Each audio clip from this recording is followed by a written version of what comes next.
2, 1, 2, 3.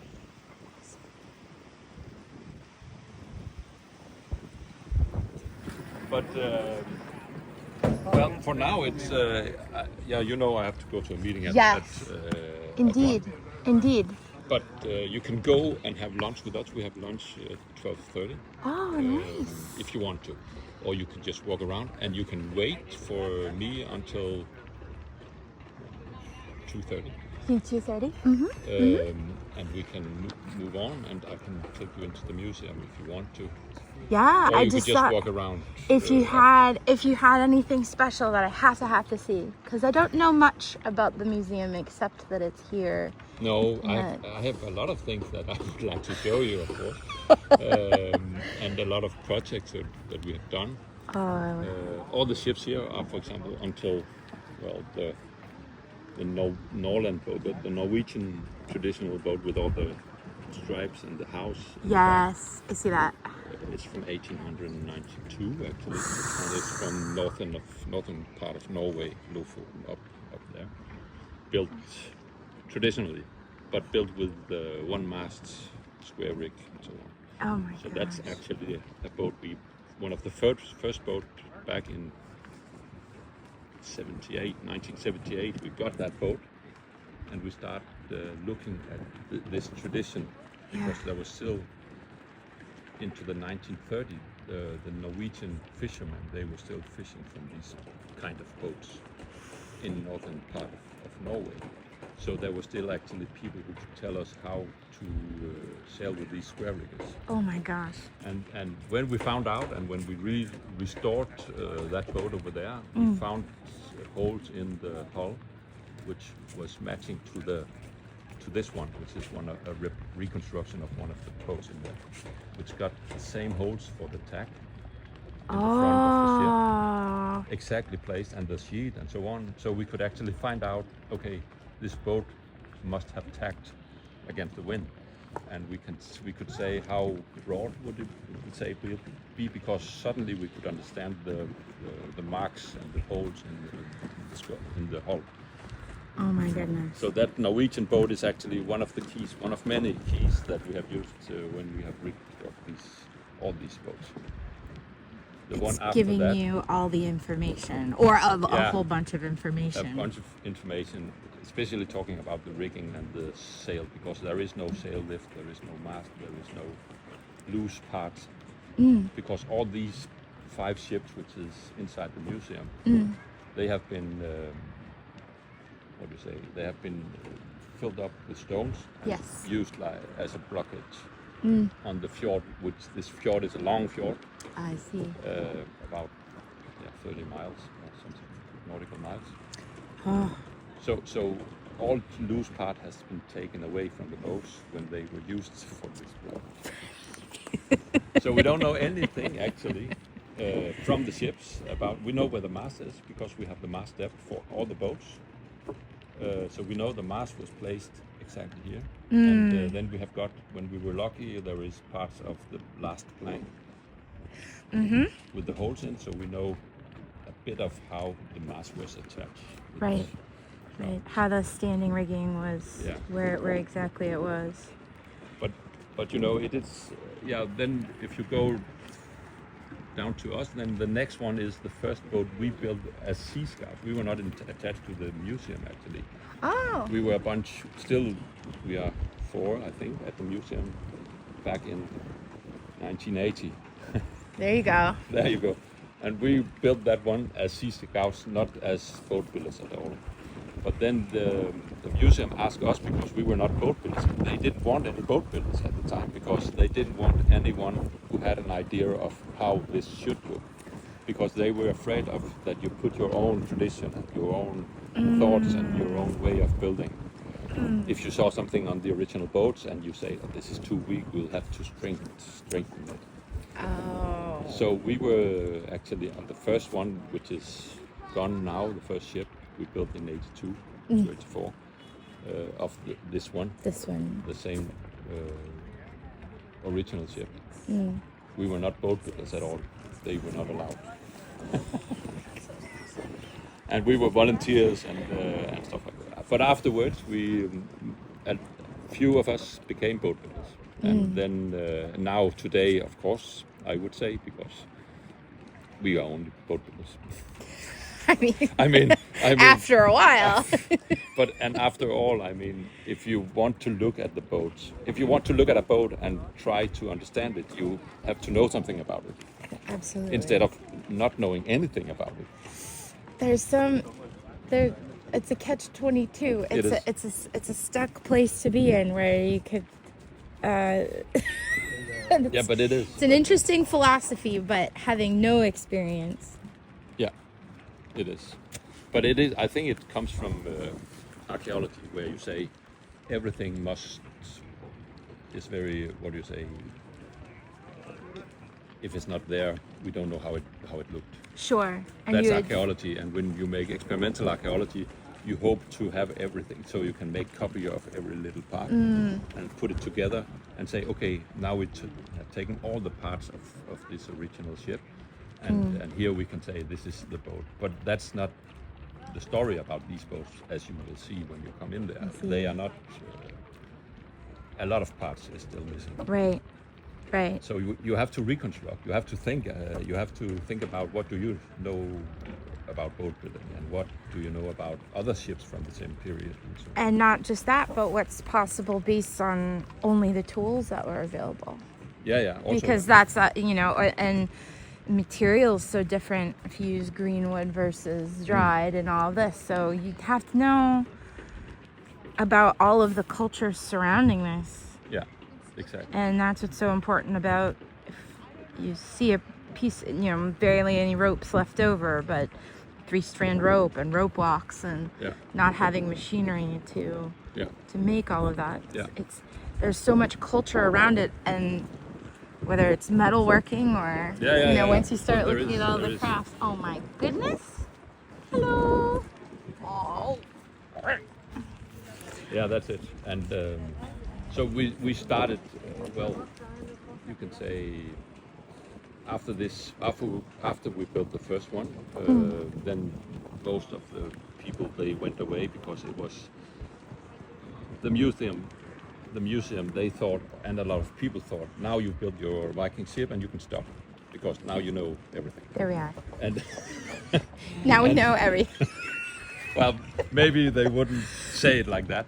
No, I get it though. I understand. but we thought, especially the two of us became boat builders. We thought, well, now this is only one little tiny thing that we have discovered from the Viking Age. So we have to continue building all the other boats. So the next one is actually the big one is also one of the boats inside. The one with the big top sides. Yeah, the huge one, Ottar, which is a seagoing cargo ship. Yeah. And went to Greenland, something. Found in the west coast of Norway, built in the west coast of Norway. Sognefjord, one of the big fjords. I see. Going west. And then the next is a small longship we built after the first one. And then there is two reconstructions of the same Skulde number 6. Oh. But they're different. Yes. Because we thought, well, we think we misinterpreted some things. So now we'll build it again and give ourselves and people a new way of looking at this Skulde number 6. That's smart though. And then this Skulde number 3 and the long one, the sea stallion, which is number 2. Oh my goodness. And then we have been very bad at publishing our work, actually. Because of many reasons, I think. Many reasons. Because we haven't got. Now we have. I don't know if you know her. Is an Irish experimental archaeologist called Trina Sørensen. She knows your name.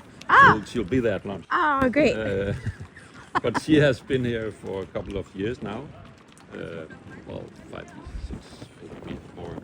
And she is good at writing down. Because we are not, as boat builders, we love to.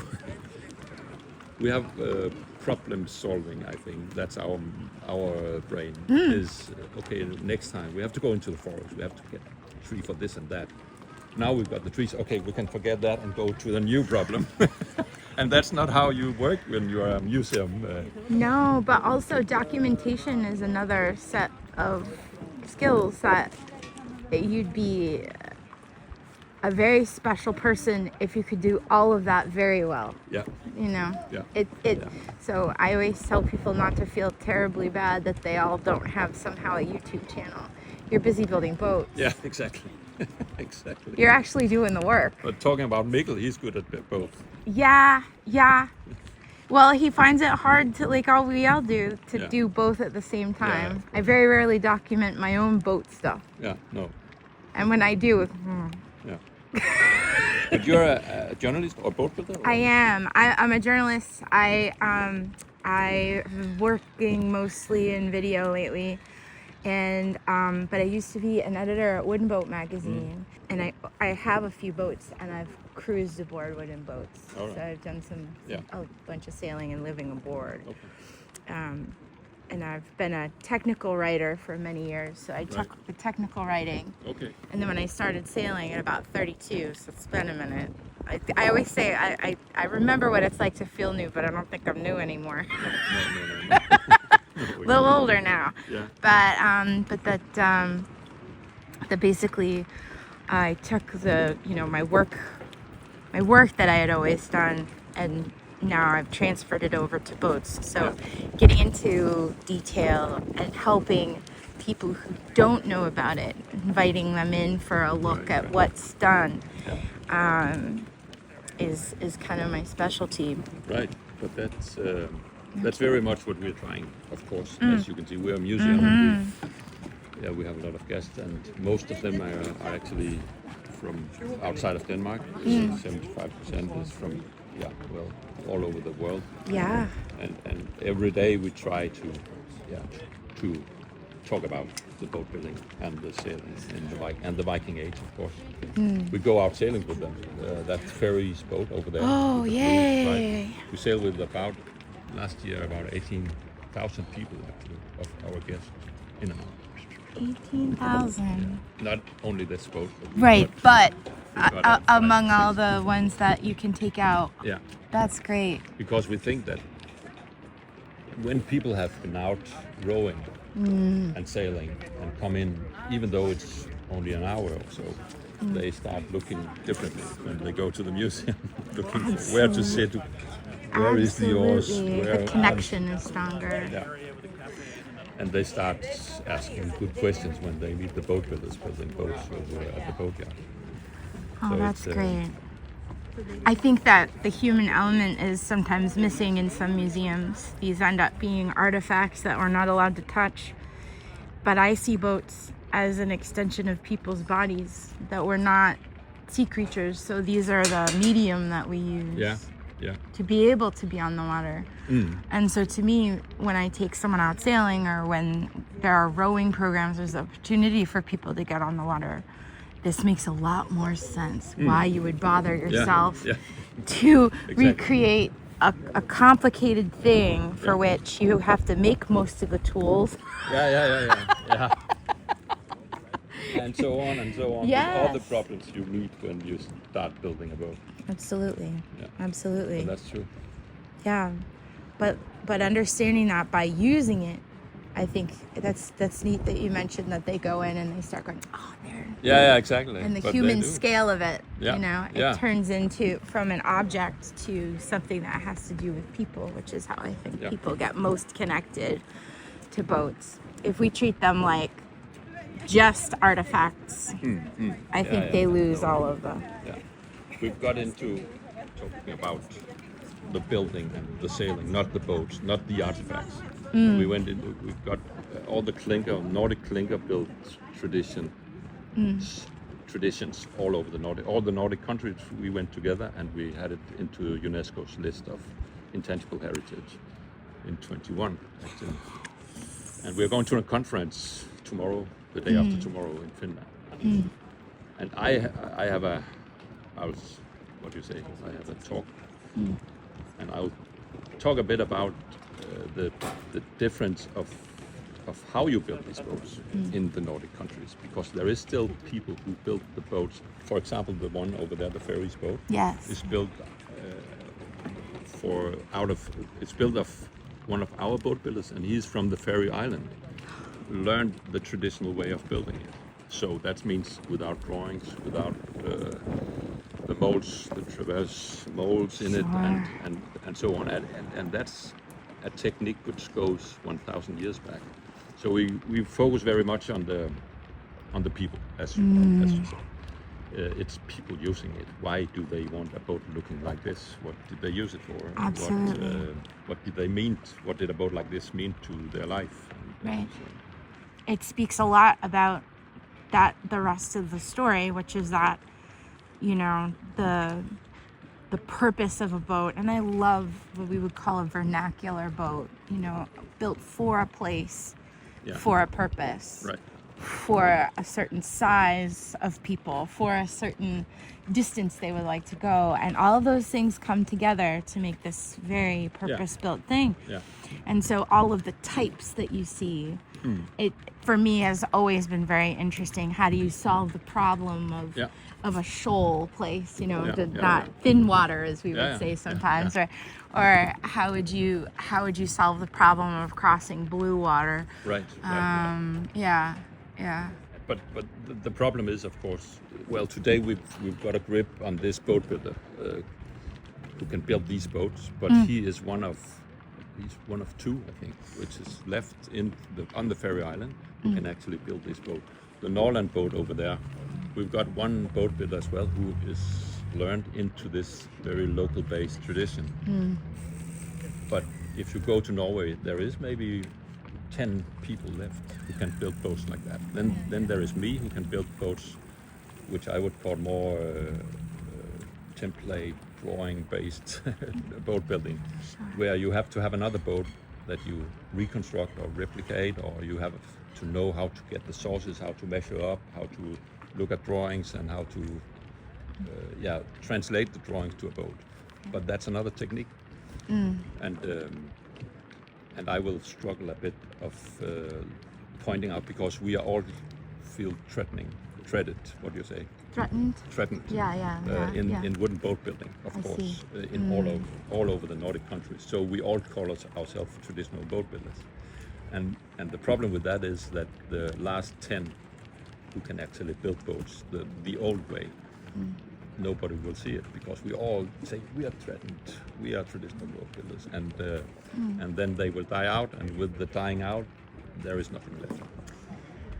I think that's something I talk about a lot, and I'm always railing against. If you tell people that something is dying and going away, why would they want to go into it for a job?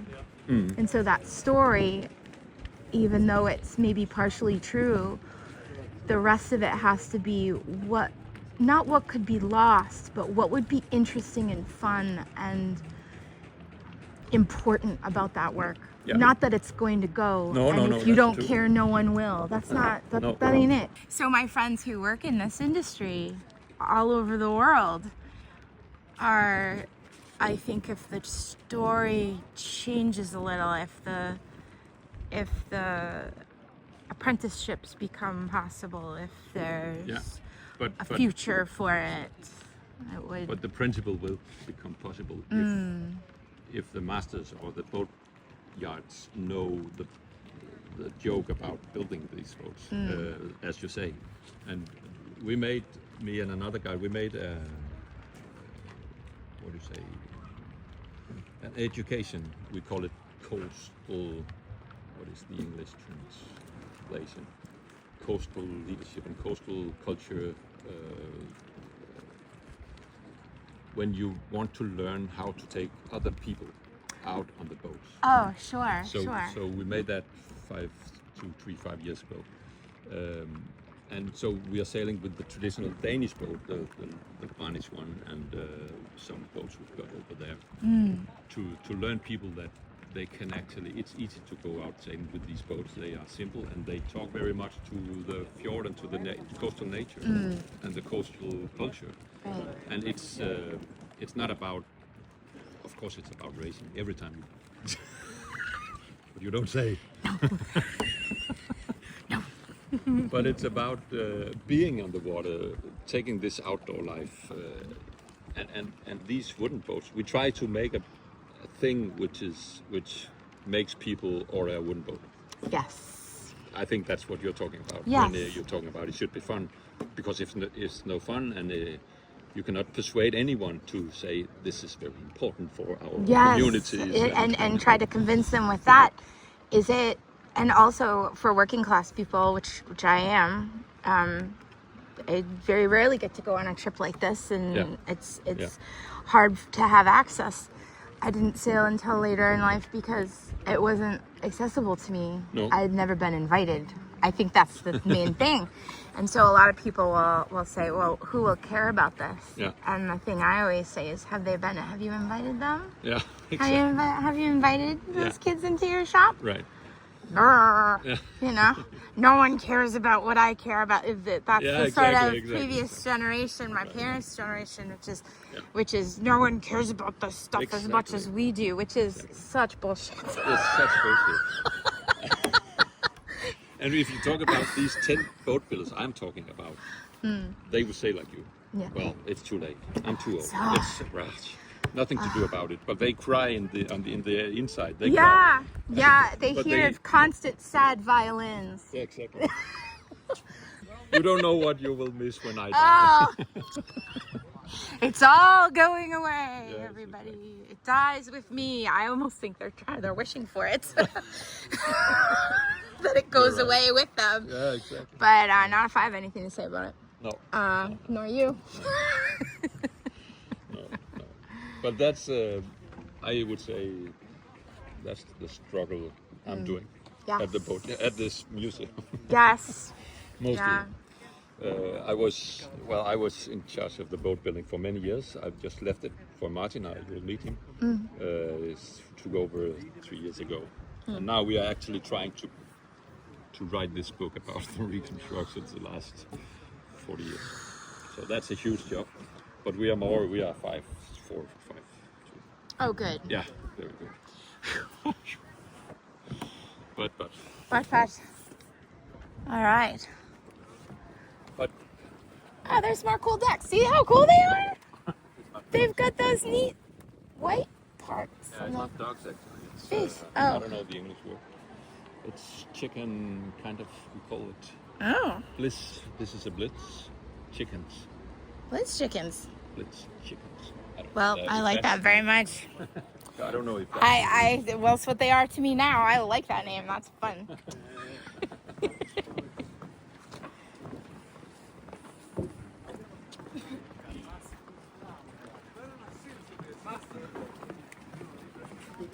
Oh my goodness. But they have started their break. Maybe you just come up and take a cup of coffee. Yes.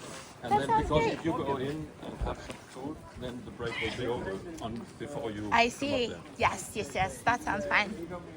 And then just maybe talk with you. We just built a boat for California, not that one, but another one from the same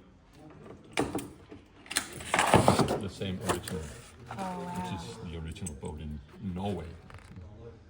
And we built that for a museum. There is a Danish town called Solvang in California. Oh, in California. Some immigrants went there, and they were crazy enough to order a boat. Oh my goodness. Crazy enough to order a boat. Bless them. So when we went there, the ships, they start all over the place, and then all the churches start ringing. So we were standing out in the front crying. And a lot of boats and 30,000 people following us went into